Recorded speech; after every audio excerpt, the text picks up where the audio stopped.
నమస్తే, ఎలా ఉన్నారు? అందరూ బాగున్నారు అనుకుంటున్నా. వెల్కమ్ టు అక్షరం బ్లాగ్స్. ఈరోజు అయితే మధ్యాహ్నం 3 గంటలకు 4 గంటలకు వెళ్ళినా. ఈరోజు ఓకే పర్వాలేదు, ఎందుకంటే మధ్యాహ్నం ఒక బుకింగ్ కొట్టినా 200 ఓలాల. దాని తర్వాత మళ్ళీ ఇంటికి వచ్చేసినాం, ఎందుకంటే 5 కిలోమీటర్స్ ఉండే 180 రూపీస్ ఎందుకు వచ్చిండు.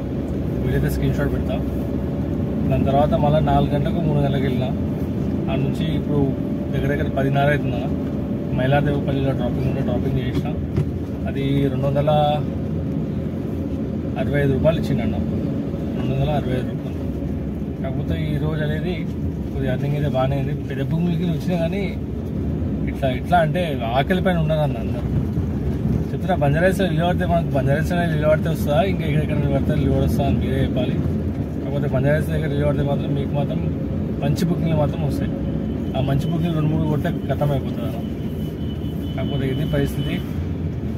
ఈరోజు అయితే దగ్గర ర్యాపిడోలో 1600 ఇంత చేంజ్ అయిందన్న.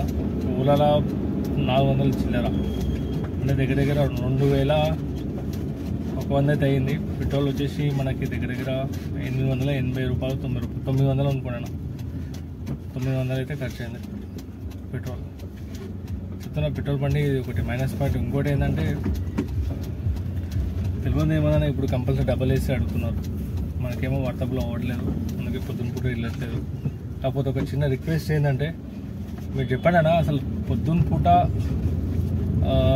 మంచి రేట్లు ఇస్తున్నా ఇవ్వట్లేదు. ఒకటి నాకు ప్లీజ్ కొద్దిగా క్లారిటీ ఇవ్వండి, ఓకేనా? మార్కెట్ పడ్డది అలా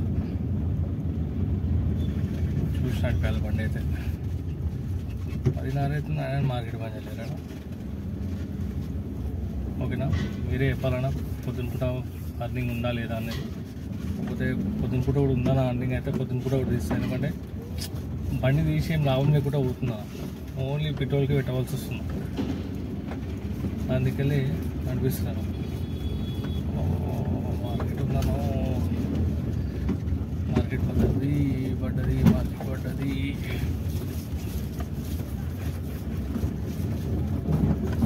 సంగతి ఈరోజు మాత్రం దగ్గర 2100. దమా ఖరాబ్ అవుతుందా ఈ ర్యాపిడ్ ఉంటుంది. బుకింగ్లు ఇట్లా ఇస్తున్నాడు, రేట్లు మంచి ఇస్తాడు. పికప్ ఏమో, ఆ పికప్ ఒక్కటే ప్రాబ్లం, అంతే, ఇంకేం లేదు. మనంతా వేరే అబ్జెక్షన్ లేదు. ఆ పికప్ ఒక్క దాంతోనే ప్రాబ్లం వచ్చింది. మిగతా అంతా అసలు ప్రాబ్లమే లేదు. అసలు ఆ పికప్ ఇచ్చేస్తే మంచిగా ఉంటుంది. కాకపోతే మనోడు ఇస్తాడు. మా ఇంటికాడ నుంచి అయితే నేను మధ్యాహ్నం పూట లేవడతా కదా, మంచిగా ఇస్తాడు రేట్లు. 20 రూపాయల కిలోమీటర్, 25 రూపాయల కిలోమీటర్ ఇస్తుంది. కానీ ఎట్లుంటారంటే థాకులు ఉంటారు మా వాళ్ళు. ఎప్పుడెప్పుడు కథం చేద్దామని చెప్పి, ఎప్పుడు పికప్ చేద్దామని. సో నియర్ బై ఇంటి దగ్గర అయితే లొకేషన్ ఉన్నాను. రేపు అర్నింగ్, రేపు శివరాత్రి. సారీ అన్న, మధ్యలో కట్ అయిపోయింది. రేపు శివరాత్రి చూసాం, రేపు ఉండదు అర్నింగ్. రేపైతే సాయంత్రం అయితే ఉండదు, మ్యాక్సిమం ఉండదు అనుకుంటున్నా. పొద్దున పూట వెళ్దాం అనుకుంటున్నా, ఏమైతే చూసాం. కాకపోతే ఈరోజు మాత్రం అర్నింగ్ 2100. నేను ఇట్లా ఎందుకు పెడుతున్నా అంటే, ఊకే చెప్తే మీకు అర్థమవుతుంది కదా. ఇక ఇట్లానే పెడితే మీకు కొద్దిగా రూట్ కూడా చూసినట్టు ఉంటుందని పెడుతున్నా. అంతేం లేదు, అయిపోయింది. బుకింగ్ అయిపోగానే ఇంటికి వెళ్తున్నా. ఇక నియర్ బై ఇంటి దగ్గరనే ఉన్నా అనుకోండి. ఎక్కువ దూరం, 5-6 కిలోమీటర్స్ దూరం ఉన్నా మనకి. ఎందుకంటే ఇంటికాడ దొరకవు బుకింగ్ కాబట్టి. రైట్, బేటగూడలో అయిపోయిందన్నా. బాయ్. ప్లీజ్ వీడియో నచ్చితే కనుక లైక్ అండ్ సబ్స్క్రైబ్ చేయండి, సపోర్ట్ చేయండి. సపోర్ట్ చేస్తారు, ఇట్లనే సపోర్ట్ చేయండి, ఓకేనా? Bye, good night.